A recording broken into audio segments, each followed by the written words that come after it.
यहाँ पे उपस्थित सभी को मेरा प्रणाम। शांत बैठा था तो ये मत समझना कि आग नहीं है मेरे अंदर। शांत बैठा था तो ये मत समझना कि आग नहीं है मेरे अंदर। डरता था कहीं समंदर न कम पड़ जाए बुझाने के लिए। अच्छा, मैं वैसे कविता लिखता हूँ, लेकिन आज सवेरे मेरा भाई डेविड बोला कि हाँ कि आज यहाँ पे आना है, शायरी ज़्यादा होता है। तो एक छोटा सा, मतलब शायरी नहीं है, कविता ही है। जब मैं मुजफ्फरपुर में था तो ये मतलब एक लड़की है वहाँ, ये एज है तो चले जाते हैं मतलब नज़र, तो उसी के लिए थोड़ा सा लिख लिए थे। आज भी सवेरे उठते ही मैं उन खिड़कियों में होता हूँ कि काश आपके दर्शन हो जाए, फिर आपकी सूर्य की लालिमा और बादल की तरह मुलायम होठों से मेरा नाम लेके बोले कि चंदन जी चाय पी लीजिए। तो क्या मैं खुदा भी आपको ना नहीं बोल पाएगा, क्योंकि उसमें होगी वो सूखे हुए आंसू, गम की गुब्बारे, पत्थरों के बादल और धधकता हुआ राख। अब मैं अपना दूसरा कविता सुनाना चाहूंगा। शायद ये मेरा सबसे अच्छा कविता अभी तक का लिखा गया है। अपने गांव घर में एक मान होता है, मतलब आप शनिवार को कहीं मत जाइए, चंदन मत कीजिए, आपके घर में कुछ हो गया तो ये मत कीजिए, ऐसा अपने गांव में माना जाता है। तो उसके लिए ये मैं लिखा हुआ था, ठीक है। मेरे कविता का नाम है मान। मैं अपने आप को नया मानता हूं, इस दुनिया के बहुत रीति रिवाजों को नहीं मानता हूं, फिर भी ठहर जाता हूं कुछ वक्त, क्योंकि मैं अपने माँ को मानता हूं। मैं अपने आप को नया मानता हूं, इस दुनिया के बहुत रिवाजों को नहीं मानता हूं। बिल्ली के रास्ता काटने से होगा कुछ नहीं, ये भी जानता हूं, फिर भी ठहर जाता हूं कुछ वक्त, क्योंकि मैं अपने माँ को मानता हूं। कुछ बात तो होगी इसके पीछे जो मैं अभी नहीं जानता हूं। बस मैं माँ को मानता हूं, उस वक्त रुक के उन्हें याद करता हूं। लोग कहते हैं कहीं जाते वक्त छींक हो तो रुक जाना, इसे भी मैं कहीं ना कहीं नहीं मानता हूं। जब होती है छींक तो रुक जाता हूं,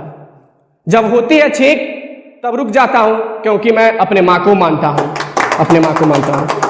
और ये मतलब इस पे अब सब पे मत जाइएगा, अब मतलब सबके भावनाओं पे जाइएगा।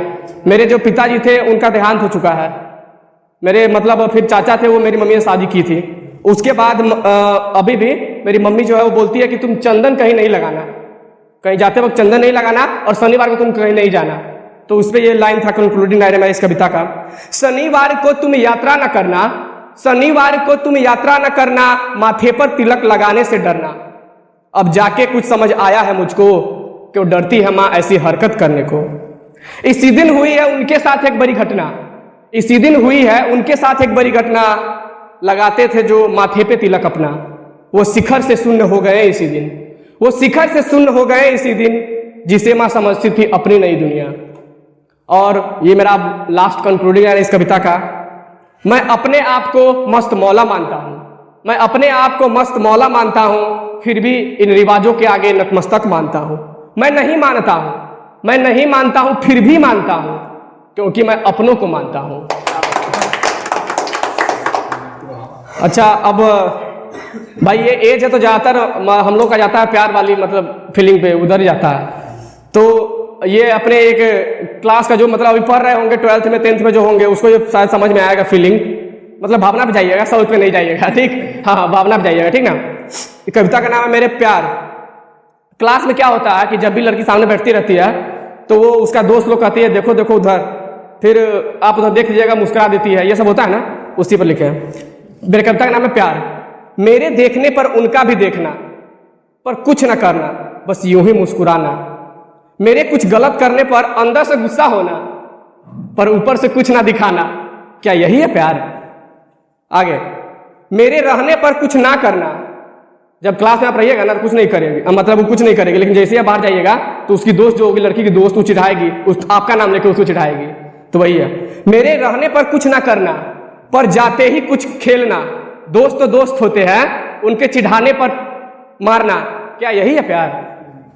फिर और ये कविता जो है ना, एक लड़की है मुजफ्फरपुर की है, मैं वहाँ पढ़ता था, अभी मैं दिल्ली में चला गया हूँ, लेकिन मुजफ्फरपुर में जब पढ़ता था उस लड़की पे था। रोड पर चलते हुए, मतलब वो जब आती थी स्कूल तो साइकिल से आती थी, तो वो फीलिंग है। रोड पर चलते हुए मुझसे बात करने का मन होना, पर लोग क्या कहेंगे के वजह से बात ना करना, और जोर से साइकिल चलाते हुए चले जाना। क्या यही प्यार है? फिर एक और बात क्या है, जब भी मैं भीड़ में होता था तो मेरा आदत है कि किसी लड़की को कुछ कमेंट कर देता था, कुछ भी कर देता था, तो वो मेरा मजाक उड़ाते था वहां पे। तो वहां पे तो नहीं बोलती थी, बाद में बोलती थी। इस पे लिखा था क्या, भीड़ों के बीच मेरा मजाक उड़ने पर भी, भीड़ों के बीच मेरा मजाक उड़ने पर भी प्रतिक्रिया ना देना, पर बाद में चुपके से कहना। क्या यही प्यार है? और ये मेरे लास्ट लाइन है इस कविता का कि प्यार है क्या मेरे हिसाब से? नहीं, मेरे हिसाब से ये प्यार नहीं, मेरे हिसाब से ये प्यार नहीं, पर कुछ अजीब सी बात तो है जिसका जवाब ढूंढना अभी बाकी है। प्यार तो है त्याग, इज्जत, अभी त्याग और इज्जत करना बाकी है।